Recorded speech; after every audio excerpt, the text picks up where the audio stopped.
Welcome to the book of Genesis chapter 30, and we are going to read more about Jacob and the wives.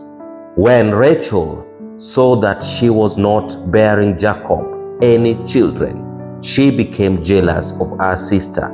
So she said to Jacob, "Give me children or I'll die." Jacob became angry with her and said, "Am I in the place of God, who has kept you from having children?" Then she said, "Here is Bilhah, my servant. Sleep with her so that she can bear children for me, and I too can build a family through her." So she gave him her servant Bilhah as a wife. Jacob slept with her, and she became pregnant and bore him a son. Then Rachel said, "God has vindicated me. He has listened to me, to my plea, and given me a son." Because of this, she named him Dan. Rachel's servant Bilhah conceived again and bore Jacob a second son. Then Rachel said, "I have had a great struggle with my sister, and I have won." So she named him Naphtali. When Leah saw that she had stopped having children, she took her servant Zilpah and gave her to Jacob as a wife. Leah's servant Zilpah bore Jacob a son. Then Leah said, "What good fortune!" So she named him Gad.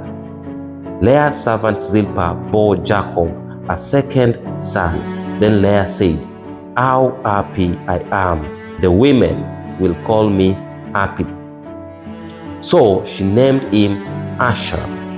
During wheat harvest, Reuben went out into the field and found some mandrake plant, which he brought to his mother Leah. Rachel said to Leah, "Please give me some of your son's mandrake." But she said to her, "Wasn't it enough that you took away my husband? Will you take my son's mandrake too?" "Very well," Rachel said. He can sleep with you tonight in return for your son's mandrake." So when Jacob came in from the field that evening, Leah went out and met him. "You must sleep with me," she said. "I have hired you with my son's mandrake." So he slept with her that night. God listened to Leah, and she became pregnant and bore Jacob a fifth son. Then Leah said, "God has rewarded me for giving my servant to my husband." So she named him Issachar. Leah conceived again and bore Jacob a sixth son. Then Leah said, "God has presented me with a precious gift. This time my husband will treat me with honor because I have bore him 6 sons." So she named him Zebulun. Sometime later, she gave birth to a daughter and named her Dinah. Then God remembered Rachel. He listened to her and enabled her to conceive. She became pregnant and gave birth to a son and said, "God has taken away my disgrace."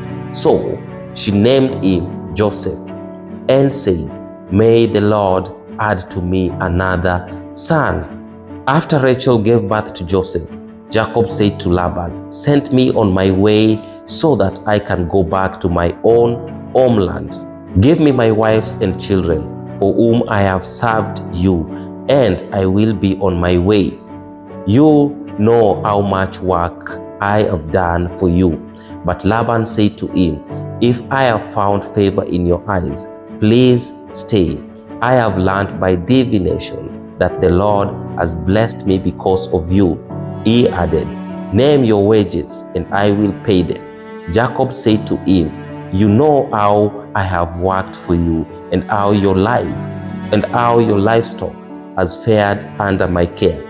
The little you had before I came has increased greatly, and the Lord has blessed you wherever I have been.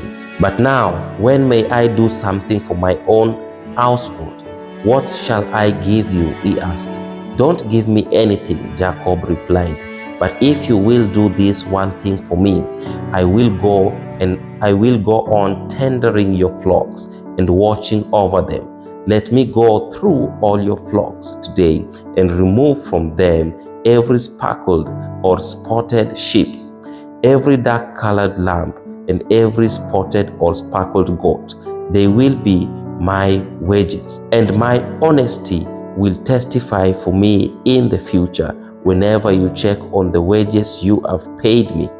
Any goat in my possession that is not speckled or spotted, or any lamb that is not dark-colored, will be considered stolen." "Agreed," said Laban. "Let it be as you have said." That same day he removed all the male goats that were streaked or spotted, and all the speckled or spotted female goats, all that had white on them, and all the dark-colored lambs, and he placed them in the care of his sons.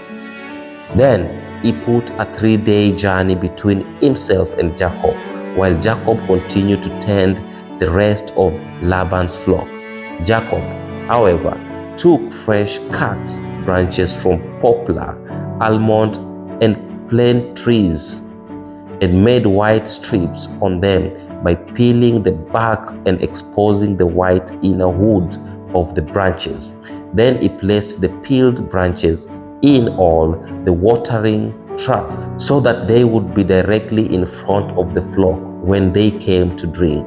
When the flocks were in the heat and came to drink, they mated in front of the branches, and they bore young that were streaked and speckled or spotted. Jacob set apart the young of the flocks by themselves, but made the rest face the streaked and dark-colored animal that belonged to Laban.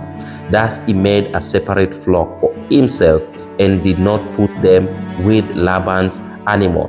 Whenever the stronger female were in it, Jacob would place the branches in the trough in the front of the animal, so that they would mate near the branches. But if the animals were weak, he would not place them there.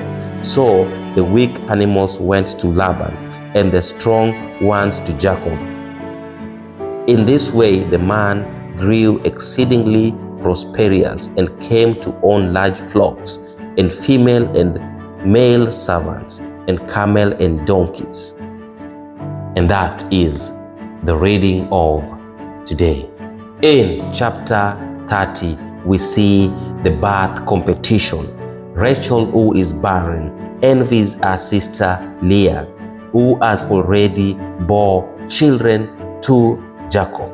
Rachel gives her maid servant Bilhah to Jacob as a surrogate, and Bilhah bears Dan and Naphtali. Leah, seeing Rachel's tactic, gives her maidservant Zilpah to Jacob, and Zilpah bears Gad and Asher. Leah later bears Issachar and Zebulun and daughter Dinah. Now, what are the teachings of this chapter? God is sovereign over fertility. Despite human effort and rivalries, it is ultimately God who opens and closes the womb. The consequence of jealousy and rivalry, the competition between Rachel and Leah, leads to tension, showing the negative effects of envy and polygamy. God blesses hard work and faithfulness. Jacob's diligence and wisdom in animal breeding results in prosperity, reinforcing that God rewards faithfulness, and God's providence in adversity. Despite Laban's exploitation, God ensures that Jacob's prosperity, showing that divine justice prevails. Now, may you be blessed, may you be encouraged, and may you be lifted as you read the Bible daily with me. In the mighty name of our Jesus Christ. Amen.